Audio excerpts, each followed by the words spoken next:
All right, what's up, everybody? Thanks for tuning in. CashColorCannabis podcast, a higher level of conversation on live hiphopdaily.tv. I got my guest in the building, man. You talk about a man of respect, a man of honor.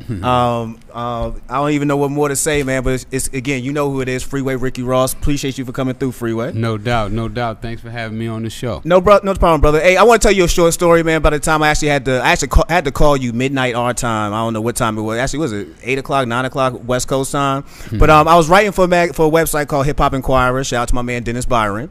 And a situation happened down here with a rapper who was using your name, and something happened, and he had a car accident. So the first thing Dennis does for me is text me his phone number. He goes, "Y'all want you to call this man right now, get a quote." I'm looking like, bruh, yeah, exactly. I'm like, oh, it's midnight. What you mean call and get a quote about what? I was like, who is this anyway? He goes, "It's Freeway Ricky Ross. Just call him." I was like, dog, I don't know this man from nowhere. What you mean call him right now at midnight? He said, yo, just call him. I want to get a quote about this shit that just happened. So I text this man first. You know what I'm saying? I ain't just calling nobody randomly out the blue. I said, hey, gave him the whole spill. I waited about 10 minutes. I was like, I would have answered the same way. Like, who the hell is this? Nah, 10 minutes later, he hit me back and said, give me 10 minutes. And 10 minutes later, my phone rang, and I'm sitting on the phone midnight with Freeway Ricky Ross discussing the rapper named Rick Ross and the car accident and how all this connects to him. You know what I'm saying? Which really it didn't connect to you at all. But I wanted to say appreciate you to get on the phone with me that night. You know what I'm saying? You didn't have to do that. That's how I get down. You know, if you don't answer that phone, you don't want no money. Yeah, I feel you, man, every day, man. All right, for those who don't know who you are for some strange reason, man, let them know who Freeway Ricky Ross is. Well, I don't know. We'll be here all week trying to do that, man. We're gonna give them a quick, short scenario. What most people want to know about. You know, I was growing up in L.A. I was an advocate tennis player. Yeah. Thought I had a chance to go to the pros. Never learned how to read or write. So in the 12th grade, which I shouldn't have been in the 12th grade, it was discovered that I couldn't read or write. They told me that I wasn't going to college. Yeah. My tennis career came to an end, and I found myself back in the streets. Started selling drugs at 19 years old. I started with $125. I took $125 and turned it into $3 million a day. Yeah. Not every day, but every now and then. Shit, every now and then. That's enough. Once in a while. Yeah, that's enough. Don't tell me not all the time. $3 million at one day is enough for me, to be honest with you, man. Got arrested at 28. Got a life sentence without the possibility of parole. Taught myself how to read and write while I was in prison. Yeah. Found the issue that eventually got myself out of jail. Here I am. Yeah, for real, man. You know, I tell people, I feel like Freeway Ricky's a story that's actually an American story. You know what I'm saying? Especially, no doubt. It's a black man story. Bro. What I went through is what most black males in this country go through. Yeah, you know, most of us, you know, we tamper in the game because, you know, one of the things I try to explain to people, you know, they like to point the finger at the black drug dealer, and I say, you know what? He is not necessary to blame for his actions, because when you growing up in these ghettos, the first entrepreneur that you see that look like you is gonna be a drug dealer. More than likely, you know, it's rare that we see somebody that look like us that own McDonald's or the gas station or the 7-Eleven, any of that stuff, you know. Yeah. It's usually not us. Yeah, it's usually not us. But when I say American story, I mean serious American story, because we talking about a man who's tied into a situation that could have got a president impeached. You know what I'm saying? After a while, like, you know, when you he should have got impeached. I say the same thing. Like, he should have got impeached. If Oliver North survived and somehow you did time in jail, like, I don't understand how any of that works. You know what I'm saying? But again, you was part of American history from that level. Like, well, Oliver North got a pardon. He's the only person ever in the history of this country that has got a pardon before he went to trial. Yeah. Usually they let you go to trial, let all the evidence come out, and then they see how much dirt you did, and then they convict you, and then they give you a pardon. Yeah, yeah. Well, he got a pardon before they were ever able to put any evidence before a court. Basically what they did was shredded all the evidence. Once he got a pardon, there was no need of going any further, so they shredded all the evidence. Yeah, and by that time, they already knew who they wanted to put in jail also. You know what I'm saying? So, none of them. Yeah, yeah. None of the power brokers. No. They let you do your bit in time there. But while you was locked down, you definitely made good sense of your time. You know what I'm saying? No doubt. I've always heard a story that I'd love to confirm with you, you know what I'm saying, since we do have this interview, that you was actually instrumental in Death Row being kind of created. Like, you you was able to kind of pull them strings together and put that together? And in a light way, you know. Me and Harry O was cellies when Death Row came together. He was working on his wife's album, Lydia Harris. He was working on her album, and he had started me reading the hip hop magazines and stuff. Okay. And while I was reading the magazines, I found out that Dr. Dre and Eazy-E wasn't getting along. Yeah. And I told Harry, I said, why don't you let Dr. Dre produce a couple records on her album? Yeah, makes sense. And he took that and ran with it. And next thing I know, he was talking about signing Dr. Dre and the whole 9 yards. You know, and it just kept escalating. But I was right there. You know, I met Suge the same day Harry O met Suge. Okay. I was there when David Kenner met Suge. I was there when Harry O told David Kenner he was gonna make more money in the music business than he ever made as a lawyer. So I was sitting in the same room. Absolutely. That's what's up, man. Have you ever thought about yourself like getting into the music industry, being that, you know, saying you were that instrumental? I'm getting ready to put some music stuff down that's gonna be sick. Okay. Are you gonna be rapping, or are we gonna? No. I ain't a rapper. You see, hey, that shirt is the truth. I ain't a rapper. But I do be coming up with some. I'll be coming up with some stuff, man. I came up with something last night.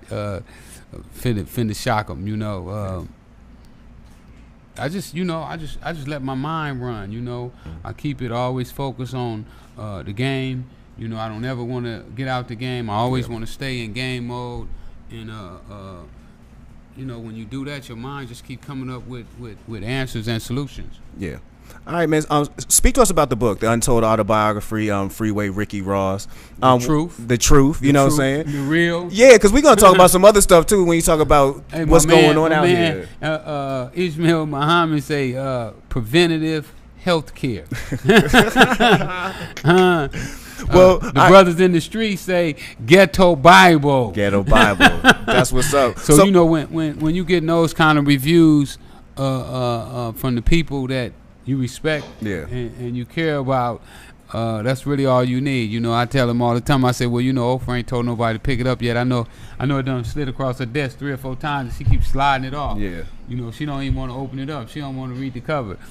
But the dudes in the street definitely been keeping it alive. And been keeping me motivated to keep going.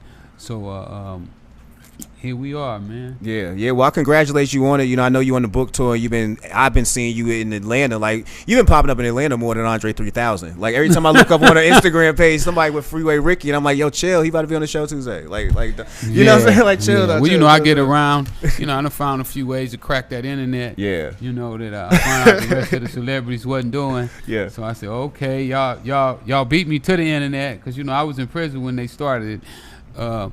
But I'm gonna catch you at the finish line. Hey, well, so far you running, man. And you know, I wanted to congratulate you. Myself, I'm working on a documentary. Me and my director, Danny Digital. It's called The Color Green, CashColorCannabis, about the lack of minorities in the cannabis industry. And last year when we first started filming was when I caught wind of crack in the system. You know what I mean? And no doubt. Yeah, and what you was doing, brother. And to see what you took, like you say, what people would call an untold story, but really it's truth. And you know what I'm saying? You put it in a way where people just kind of had to digest it. You know what I'm saying? And you definitely, it was heavily acclaimed critically. You know what I'm saying? You really got nominated for Emmy. I was gonna say, man, look, don't let me. And could have won. Let me tell you, bro. You talking about life goals, nigga? I'm watching. Like my man Freeway Ricky. Yeah. But my people, you know, they start arguing over money. Yeah. You know, whenever that success comes, you know, the first thing they do is start arguing over money. Yeah. I say, man, y'all remind me of back in the old days. You know, they go rob the bank. And then when they rob the bank, they start fighting over the money and kill each other. Man. I say, man, y'all killing each other and the money ain't even came yet, you know. You know how it go, dog. So, you know, when the money come, you really got to get out of the way.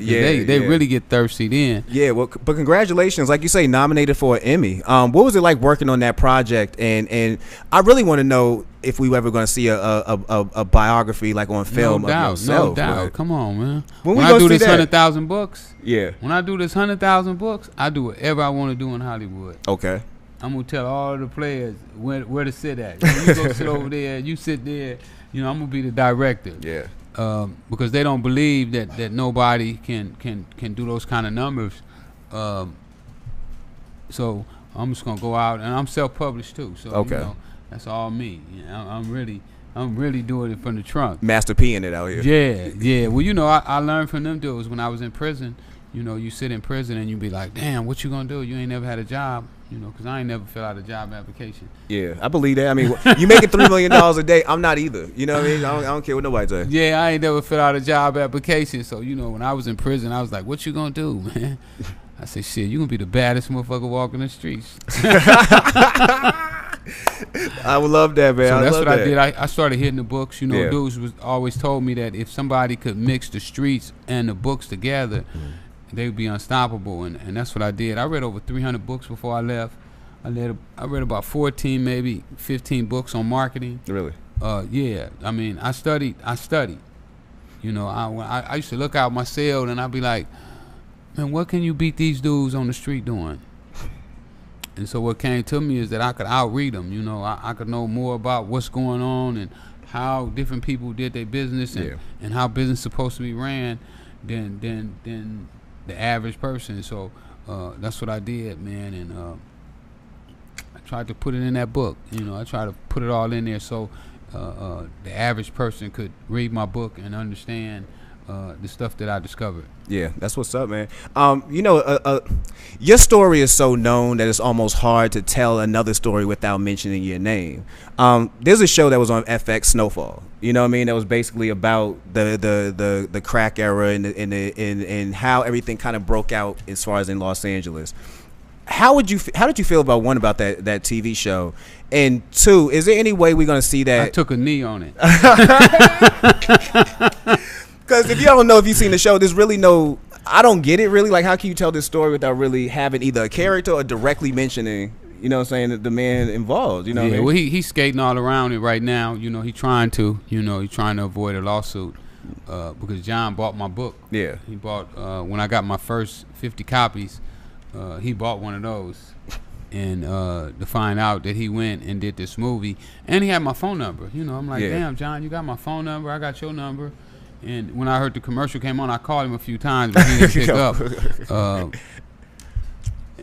So it was really shocking to me that he would do it. But I already know what happened. Yeah. You know, most of them dudes in Hollywood work for peanuts and patties. And milk and cookies, like we say. Yeah. I don't want no cookies. Yeah, I don't want no milk and cookies. I go buy my own cookies. Exactly. You know, they sell cookies at the liquor store. Yeah, I can go to the grocery store and go get that. I don't need you to give it to me. So give me my money. Yeah. And you know, they don't want to do that. You know, in Hollywood, they say I'm a difficult person to work with. Yeah.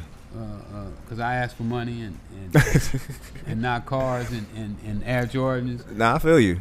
So you own your name, and that's one solid thing that we're not seeing from a lot of people. You know what I'm saying? Even now, like, you own who Freeway Ricky Ross is. You know what I mean? Should own it. Yeah. These other dudes keep grabbing a hold and locking on. Switching it up. Bro, I'm seeing a movie right now with Tom Cruise. You know what I'm saying? Yo, like, how are we telling all these stories and I'm standing next to the man who, again, the lone guy who went to jail? You know what I'm saying? Like, and he walking the street. Yeah, yeah. You know, when they did Kill the Messenger with Gary Webb, you know, they had my character in there, and they wouldn't let me work on the set, but when they got ready to market it, they needed some momentum. Of course. They didn't have any momentum going, and what they did is they had Gary's wife call me and ask me if I would come to the premiere.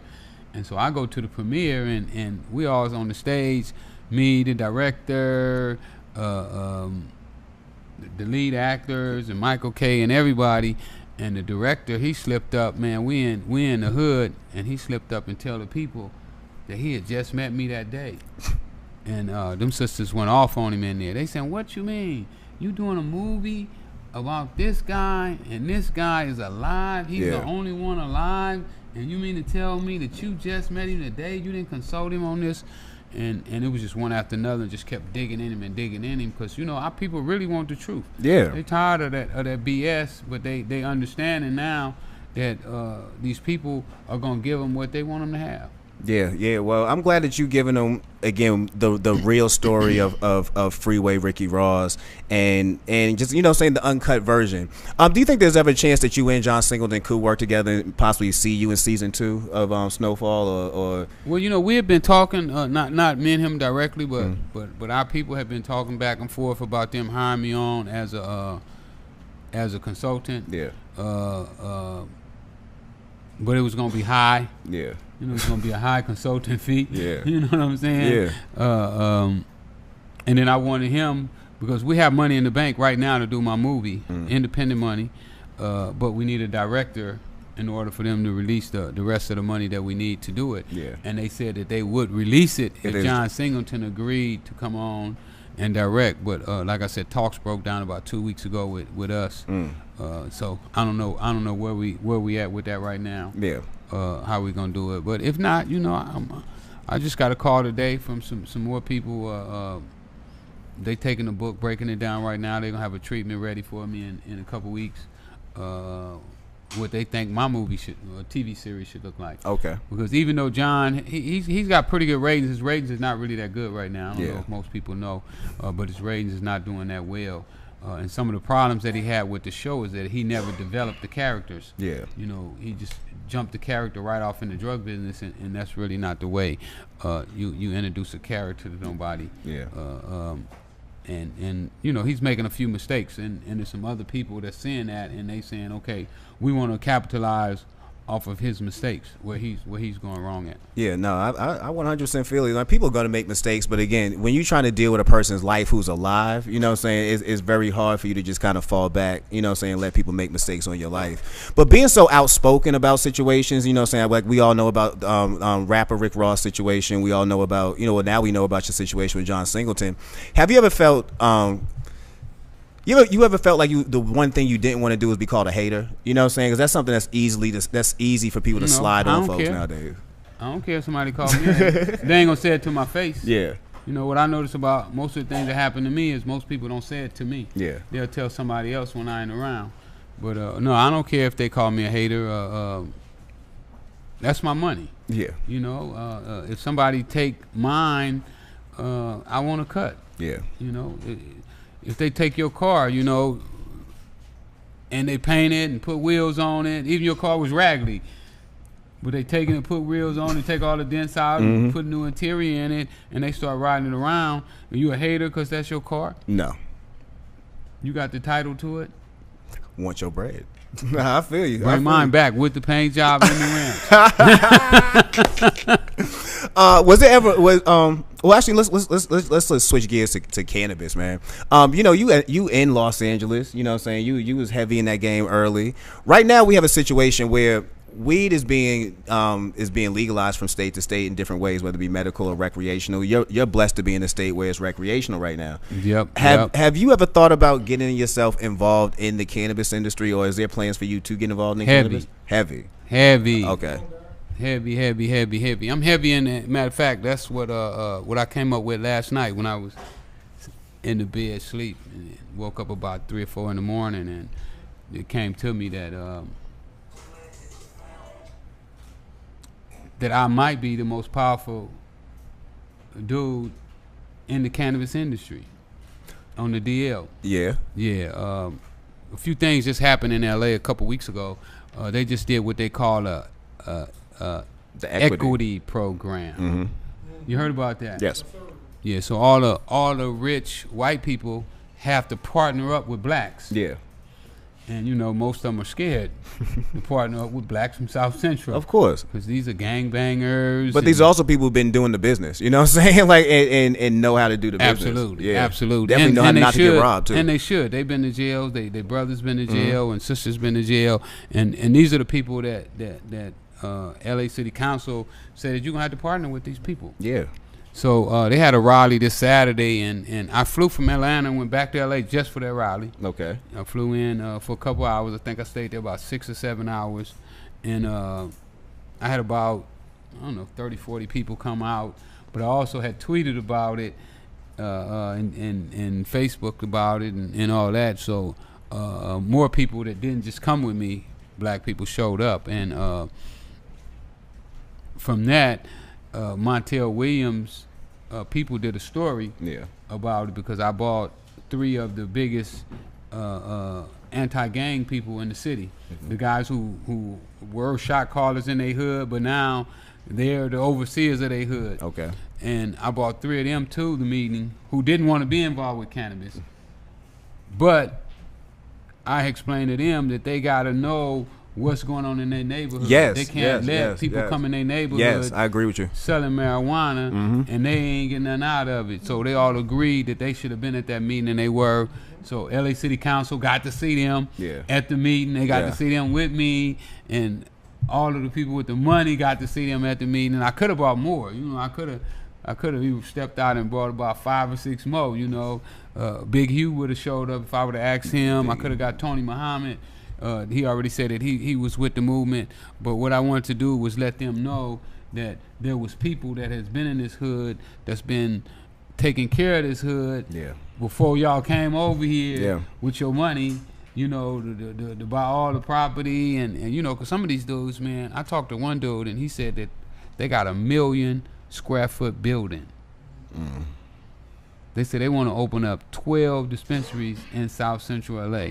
So they want to talk to me as soon as I get back. They need 12 people to partner up with. So somebody's finna get a check. Yeah. And they put me in that position, man. And I'm gonna take it. Hey, I'm gonna run with it. Run with it. I'm gonna work it. Run with it, man. Run that rock, man. Yeah. So really, I just got off the phone with a couple of my partners. The guy who did the article on me in Esquire magazine. Okay. The 80th anniversary, I just got off the phone with him, and I ran the story down to him about what I saw, and he told me as soon as I get back to LA, he wants to see me. He's up in Vegas right now writing about the what's the name, the guy who just did that crazy stuff up in Vegas.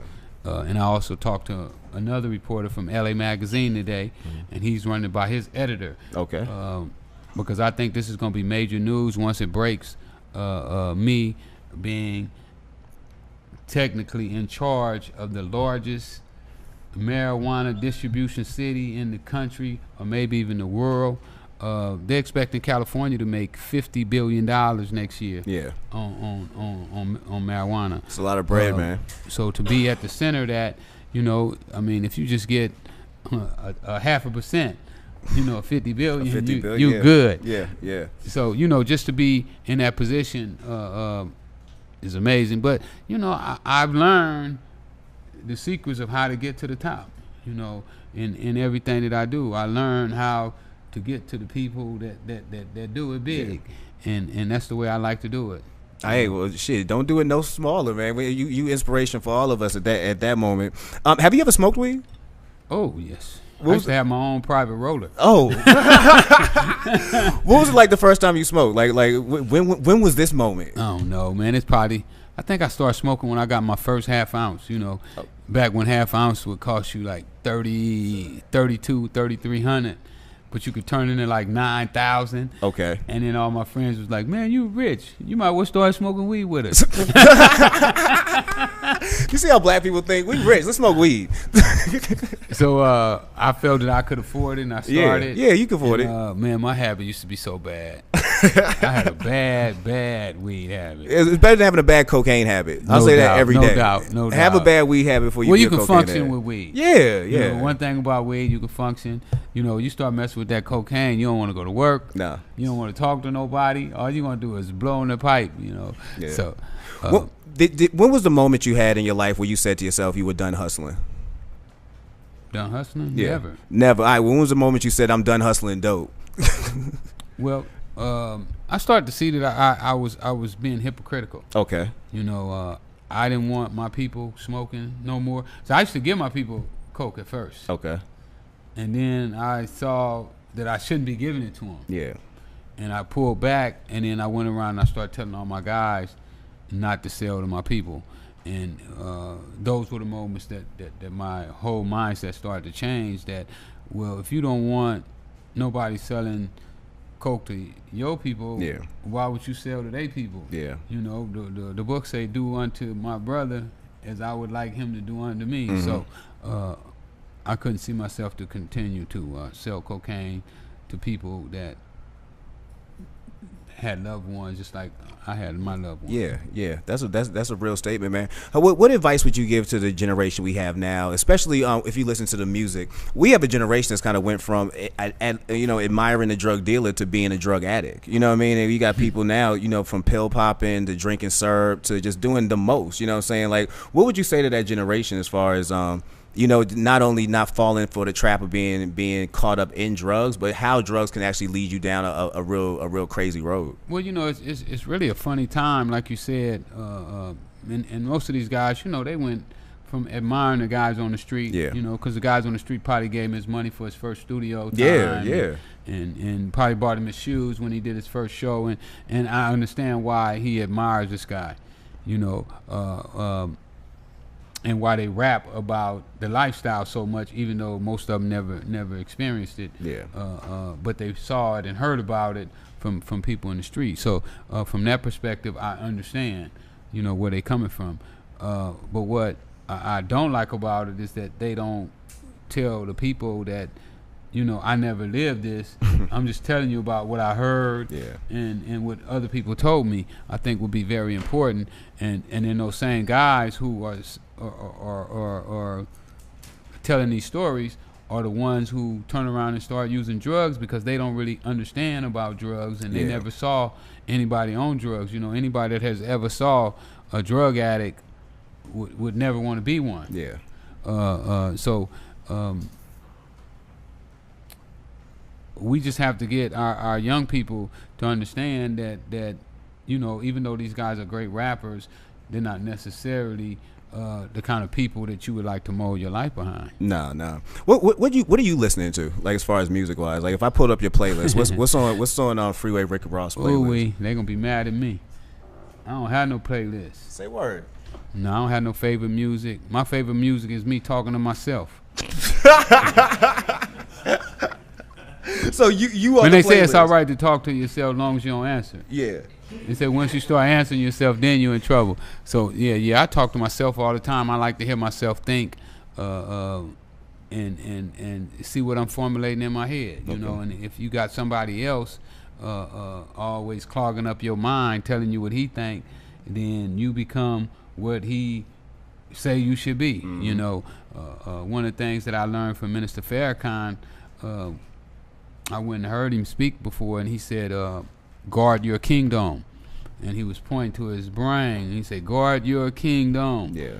And what I took from that is it's very important that you watch what you letting go inside your mind, because we only have so much capacity to store stuff. Yeah. And if you clog it with all bullshit, and then all bullshit gonna be coming out your mouth every time you speak. So it's very important that we put on our dome, you know, what we want to come out of our mouth and what we want to manifest around us.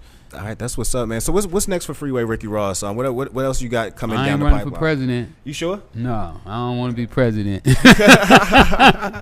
Donald Trump done clowned that one out. He done turned that into a reality show, man. Beyond a reality show. Man. Yeah. I don't know. You know, we getting ready to do some music stuff that's gonna be really big. We're gonna probably do talent shows in about 8 or 10 cities. Okay.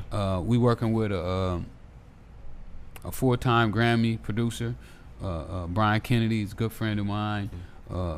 I showed him some ideas that I formulated while I was in prison. Okay. And he agreed to help me do it. He said he's gonna produce the album.